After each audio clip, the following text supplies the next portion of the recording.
Back to models. So we are going to focus on really simple numerical models. Like I said before, an atmospheric model that models the atmosphere over the entire planet is very, very complex and takes many, many skilled scientists to develop one that works pretty well. We use models in almost everything. Every science class basically can be thought of as the output of models. How do we know what we know? How do we say what we say? It's usually science developing models. Economics is the same way. So how do we predict what's going to happen with a certain president's new tax policies or something like that? Well, we run them through numerical models where the inputs may be tax numbers, revenue for tax, and the outputs may be jobs generated. In this case, this is a model of the stock market. The prices of stocks are the inputs, and we run them through computer models similar to the weather, and they get outputs, and people can make a lot of money on this if their model is accurate, if it accurately mimics the way the stock market functions. We're going to focus on much smaller things here, much simpler things, I should say. Let's take a look at what it is going to be. We're going to develop just linear models. And the first one we're going to take a look at is a model that follows our ideas of motion in one direction. So I have some data here. These were measurements that were made, and I'll show them to you in a moment. But, what if I wanted to predict how far something, what position something would be at, not in 20 seconds, but in 40 seconds? Well, I could just run the experiment and make the measurements for 40 seconds, but what if I want to do it for days? Am I going to follow this thing that's moving for days? I want to be able to use a computer model or a numerical model to predict where it would be based on an input of time. So what am I replicating here? This is an early physics experiment in our class, and I'll give you a couple pictures. So we have a little motorized car. It moves in one direction at one speed, and we start it, and we have it move along a coordinate system. So this is exaggerated. This is position 0, 5 meters, 10, 15, and 20. And as it goes, it moves forward. We record the times. So the only measurements that we're making are position, where is the front of the car, and time, when is it there? That's what we're looking at here. So let's develop our first numerical model based on this. It's going to be graphical, and we're going to get an equation from that. But again, it's not just an equation, it's a model for the motion of this car. So the first thing I'm going to do is I'm going to highlight the data, just like we've done before, and I'm going to say, hey, I want to make or insert a chart. Not a histogram this time. It automatically kind of defaults to that. I'm going to pick the chart style I want. So under Customize, I'm going to go to Scatter. I may have botched that. Let's try this one. Chart Type under Data. Sorry about that. Scroll down until you find Scatter. This is most like what you do in a math class. X's and Y's. You plot points. And you can see by plotting these points, it's more or less a line, and that's what we mean by linear.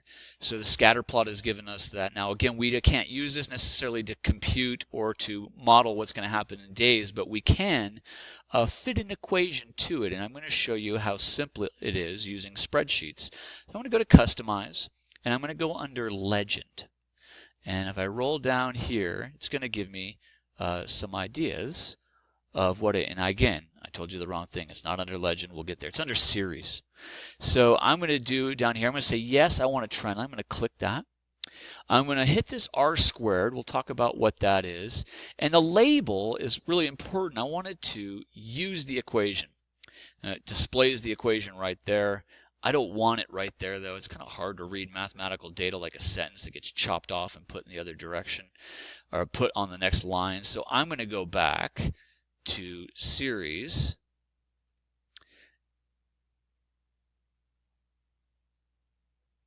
No, I'm sorry, Legend.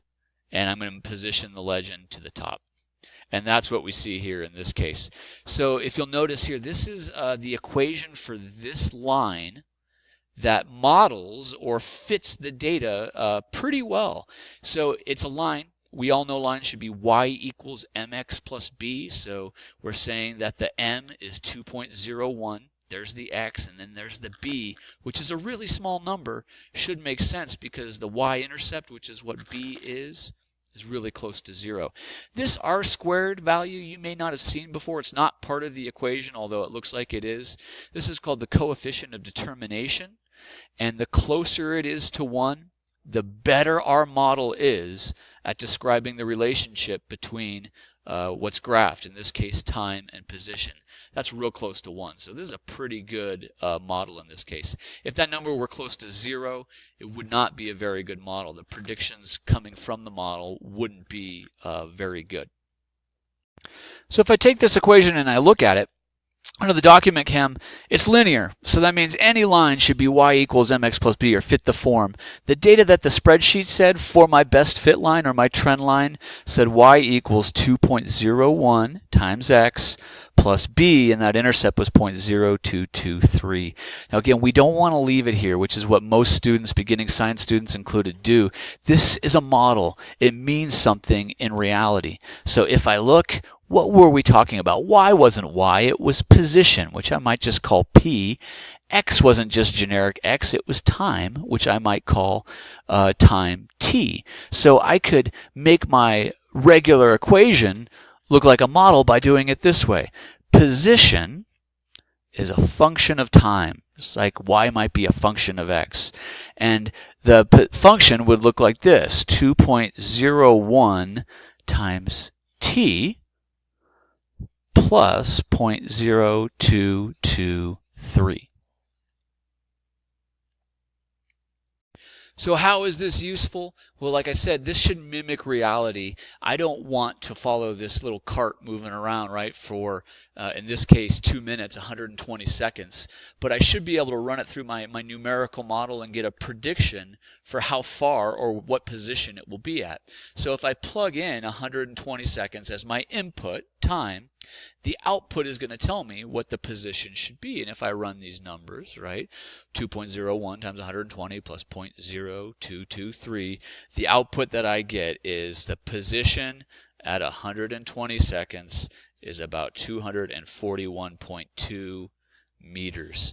That's a simple numerical model. It happens to be linear, and that's as complex as the models in Introduction to Engineering will be.